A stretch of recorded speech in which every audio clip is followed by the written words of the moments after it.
Ini penting saya ceritakan, mungkin agak aneh di dunia kampus ya, di bab ini.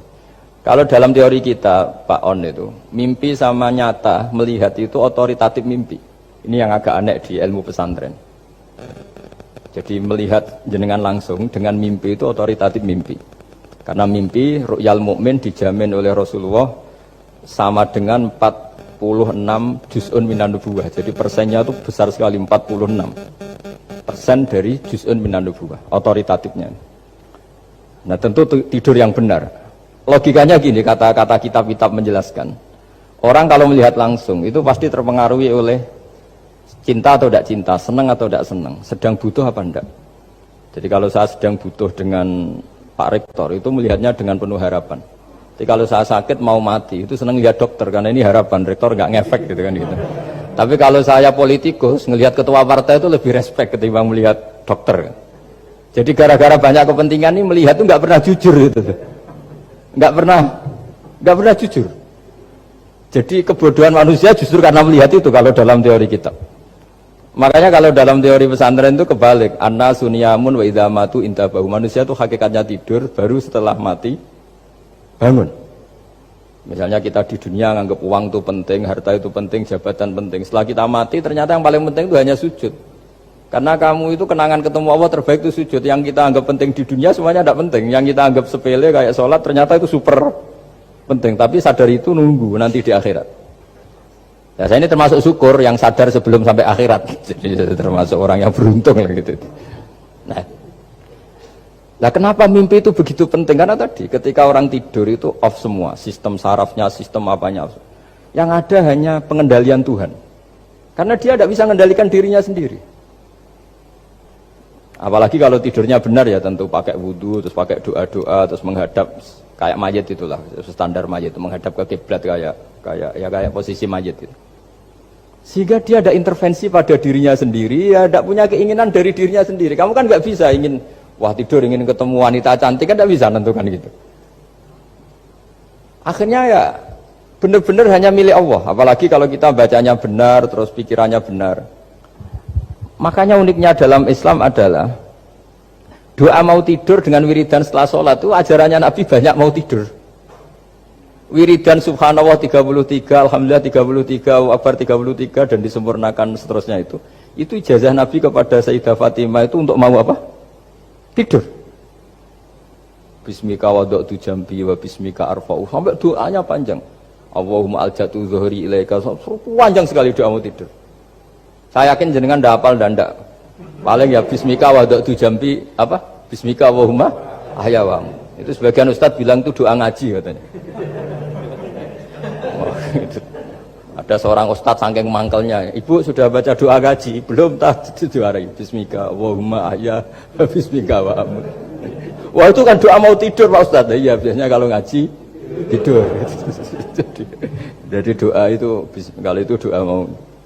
Akhirnya mimpi itu penting karena di situ manusia nggak punya nafsu, nggak punya keinginan, sehingga yang ada itu kata Nabi itu ada sittatun wa arba'una juz'an minan nubuwah. Sehingga dulu itu mimpi itu jadi sarana betul. Kita tahu kan cerita orang-orang dulu, Fir'aun itu kurang jahatnya, kurang kelirunya. Dia mimpi ada api dari Bani Israel yang membakar kerajaannya. Dan semua pentakwilnya sepakat itu maksudnya Anda akan dihabisin kerajaan Anda oleh bayi dari Bani Israel. Begitu juga raja zaman Nabi Yusuf itu mimpi kalau ngalami ada 7 sapi yang gendut dimakan oleh 7 sapi yang kurus. Jadi mimpi itu sarana bahkan dari orang kafir. Karena ya tadi yang preman ya nggak ada premannya, yang soleh ya nggak ada solehnya, semua dikendalikan oleh Allah Taala pas tidur. Sehingga tidur ini menurut agama lebih otoritatif, asal dengan tidur yang benar. Jangan tidur sambil ngerokok terus terbangun karena ininya kena itu.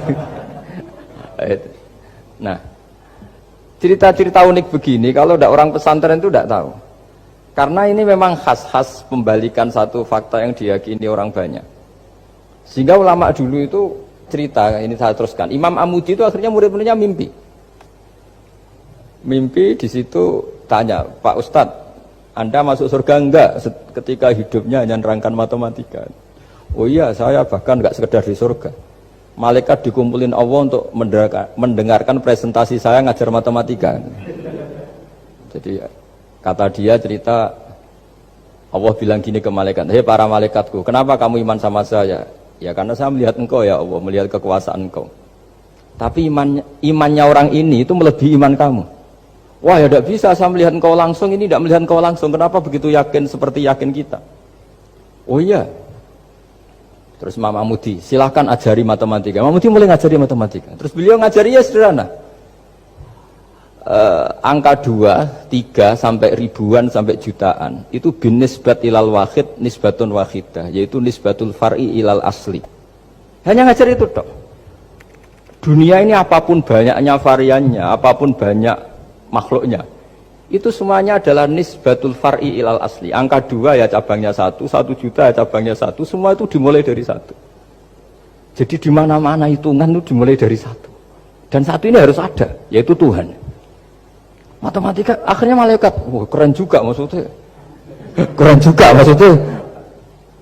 Akhirnya Allah bilang, dan itu didawuhkan juga oleh Rasulullah SAW, tuba liman amana bi walam yaroni. Yang hebat itu imannya orang yang enggak melihat saya. Makanya masyhur itu, malaikat ditanya Allah, siapa imannya yang paling kuat? Ya kita, karena melihat engkau langsung ya Allah. Para nabi. Terus tapi yang dari sekian pertanyaan itu jawab sama, yang paling ajaib adalah umat-umat Muhammad di akhir zaman, enggak menangi nabinya, juga enggak pernah lihat surga neraka, tapi iman sama saya. Dan mereka punya cara untuk imannya ini berkualitas sama dengan kamu para malaikat. Ya diantaranya dengan cara logika tadi yang saya utarakan tadi. Am khuliqu min ghairi syai'in am humul khaliqun. Kalau alam raya ini wujud, maka penyebabnya harus sesuatu yang wujud. Masa sesuatu yang enggak wujud menyebabkan yang wujud. Kalau angka 10 ada, 1 juta ada, pasti dimulai angka 1. Makanya nisbatus naini wal arba'ah ila ma la nihayata laha, itu semuanya nisbatul far'i ilal asli. Semua angka berapapun jumlahnya itu binisbat ilal wahid adalah nisbatul far'i ilal asli.